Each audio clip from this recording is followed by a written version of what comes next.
From time to time, I like to have a nice glass of bourbon or scotch, and I've been watching ADHD Whiskey's channel and have been paying attention to what he's been suggesting. That is not one of them. Funny story. So, on our way back, I sent Amanda into one of the local liquor stores and said, Amanda, I sent her in because I'm still in quarantine, but she's vaccinated. And I said, I'm going to send you in to pick up a whiskey that I want to try. I'm going to share it with my friend Jim.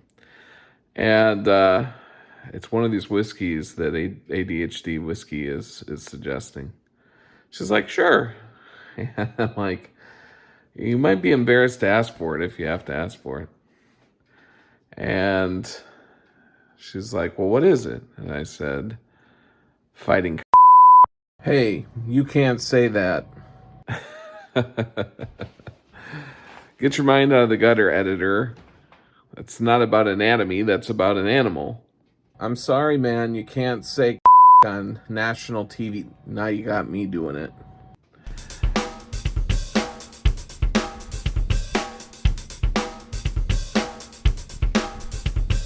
Down on my luck, I feel like a fool.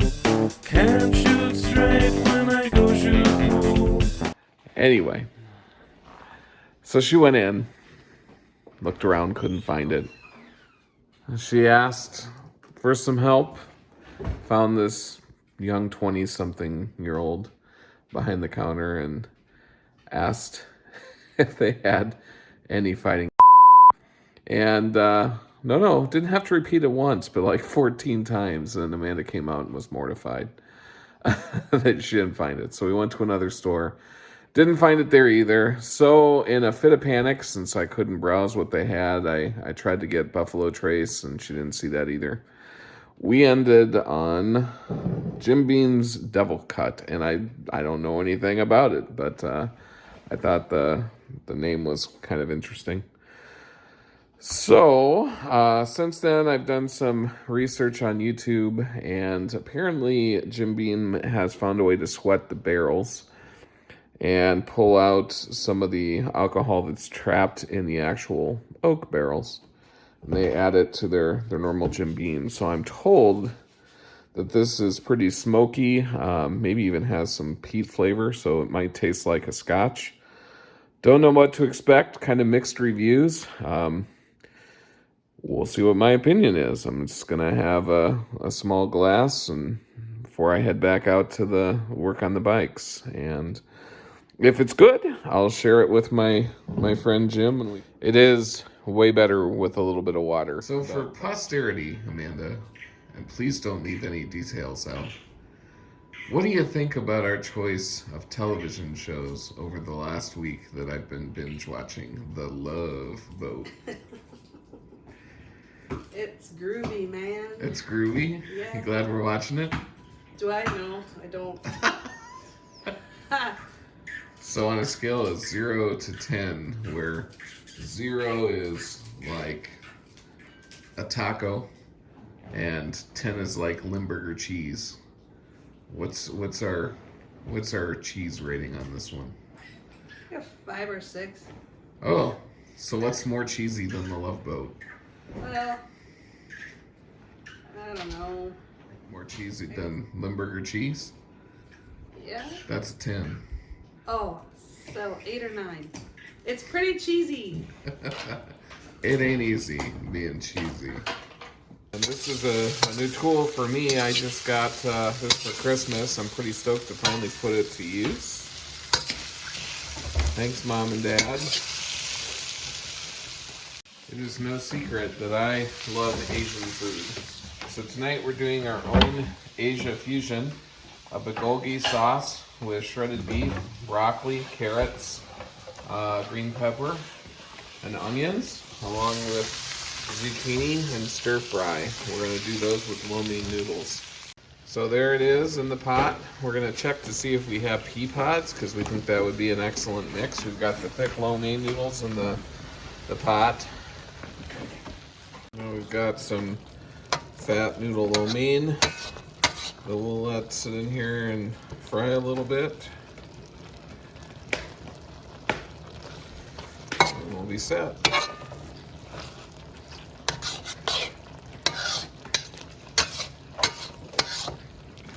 Yummy, yummy. I haven't forgotten about the bobber. It is true that I'm a bit intimidated by the wiring, and I actually have to be in quarantine for a while, so I don't get to have many of my friends around. So I do have some schematics. I'll dive into it. I needed to get the streak light ready because eventually I do hope to be riding somewhere this summer. And you know, with the Softail Slim, there are some things I'm doing to it too that I'll capture that have taken my emphasis away from this bike.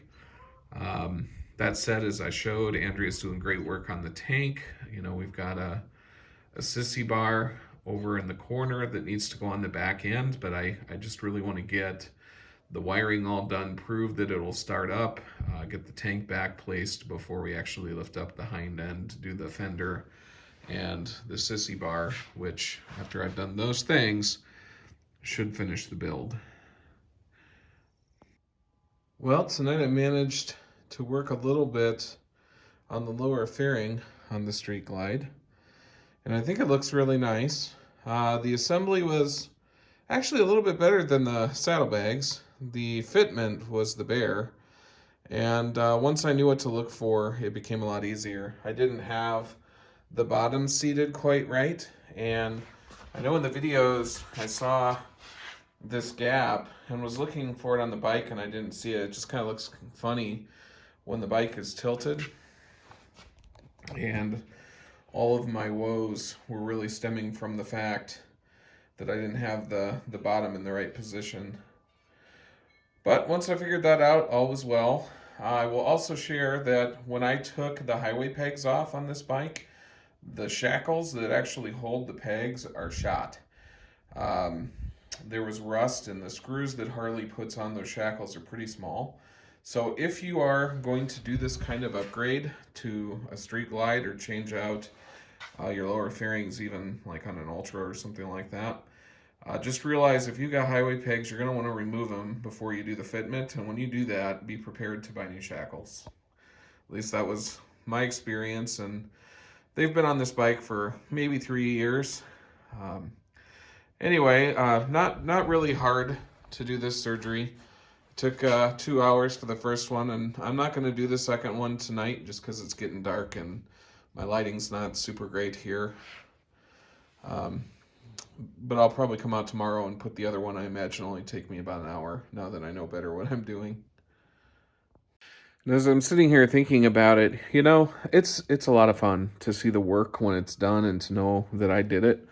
It is kind of frustrating to know that things should be easier than they are.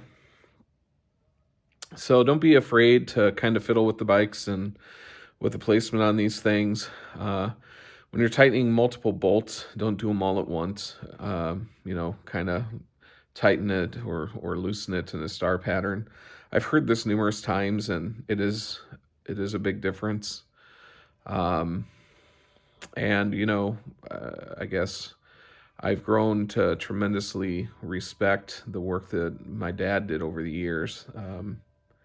It's just a lot of futzing with things, and I'm seeing it more with the aftermarket stuff than I do with the Harley stuff itself. Typically the Harley stuff fits perfect, and so you know, I'm not willing to say that I won't buy aftermarket stuff anymore, but I will say the experience seems to be a little bit better with Harley parts, and if the price difference isn't all that much, saving the time might actually be worth it to me. There are you know, a ton of different suppliers that I've used that are also super awesome. You know, I'll put a shout out for Burley and TC Brothers, and they've been phenomenal. I've really had no problems with their stuff. But there are some other, you know, pretty famous aftermarket stuff that it's not terrible. It's just not quite the same. And definitely, if you buy stuff on Amazon and you're not getting it from, a Burley or a Karyakin or something like this, that's really well established. I've actually had to go in with friends and bend items or rebore holes and stuff like this. So if you're used to that kind of thing, no big deal. If you're a timid computer nerd that's used to software instead of banging on hardware, and you don't have a support structure of friends to help you out, it might be a much bigger deal. Street Glide's getting a lot of attention these days. I'm finally getting to some mid-frame air deflectors. This will help to dissipate engine heat. I burned my thigh pretty good on a hot summer day on the Street Glide, rubbing my thigh up against the motor. So these deflectors help with that. I think they help with cooling too. The operation's pretty simple. These came from Hogworks as well. I did not opt to color match these. I thought the black would look just fine around the seat, and I have some other black accents along with the Merlot. So that's in place. The only gotcha, the only thing to know is you get clips for the frame to attach that, and I'm actually looking now, and I've got a recliner piece here, and I'm really hoping that is not in the same bracket location. We'll find out, I guess. And the other piece is you need to make sure that clip is lined up in such a way that basically the back of the clip is lined up with a hole, which is also in the frame, and you need to look for it. So you've got the bigger hole for putting the clip in, and then you've got a smaller hole where the bolt clears the frame. Okay, so if you find yourself in that situation where you have that recliner piece, the clip is actually already up there, right? It's going to be hard to see. Anyway, that recliner piece goes on the same location as your clip, which is right there.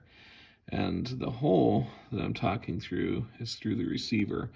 So there's the hole that you put the clip through, and then there's the hole that you need to line the clip up with.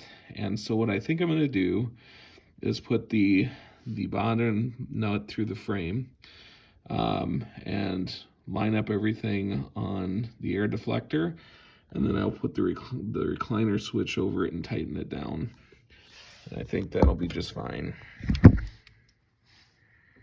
And there it is, installed air deflector. And not only did that turn out to be a good idea, there's lots of guys on the Harley forums that did it and even said it looks better because it hides what they consider to be an unsightly switch. And, looking at it, I think I agree with them. So, like how that turned out, I did end up having to go from a 3/4 inch bolt. I bought a replacement that was 1 inch just so there was enough threading with the added thickness of the plastic and the washer.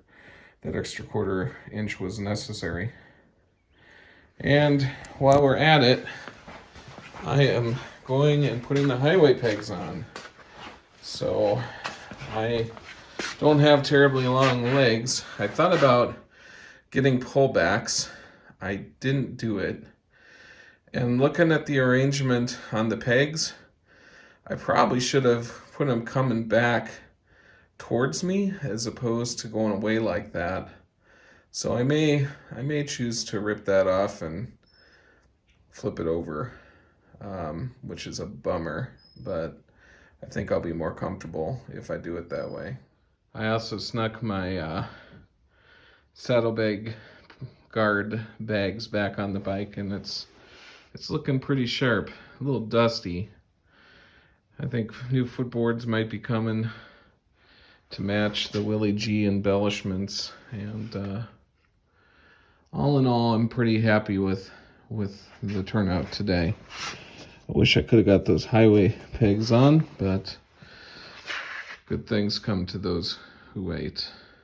It's worth pointing out that if you don't have patience, you probably shouldn't work on motorcycles, because a lot of times I have learned digging into things, you think you have all the parts, and it turns out you're going to need some kind of an adapter or switch something out. It happened with Kurt's Softail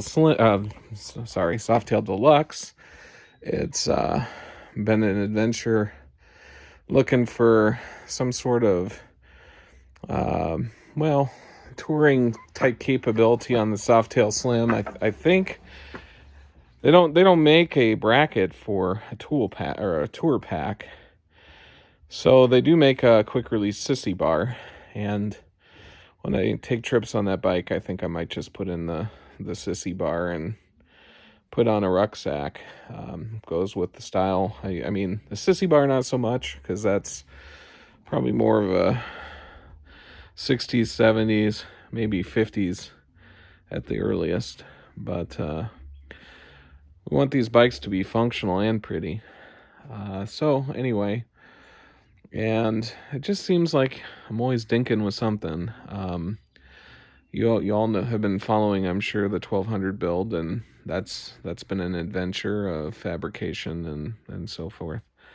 So all very doable. I told a couple of friends tonight, that the wrenching's really not as bad as I thought. It's these machines are very, very much workable. It's just no fear, and you have to be willing to stop. And tonight I spent, maybe an hour trying to position the highway pegs and getting them built and reminding myself how to shackle them on. And it's kind of a bummer that they're not on the bike, but the way you got to look at it is I spent an hour learning what I needed, and it's just like those saddlebags. First one took me a lot longer to assemble than the second one, and now I know how to do it, and knowing's half the battle. So that's just the way it goes. Be prepared if you're going to work on bikes to have patience. And that's going to be just about all I have for you this week. I actually have some more footage, but I'm going to save it. Remember to click subscribe, hit like, hit the bell. And I couldn't help but share this picture of Nissa's project because it looks so awesome. And also this week, I got to do a presentation with her and had a tremendous amount of fun. It's actually circulating on YouTube as well. But what a great way to end the week and remind ourselves to see the beautiful things that are around us every day.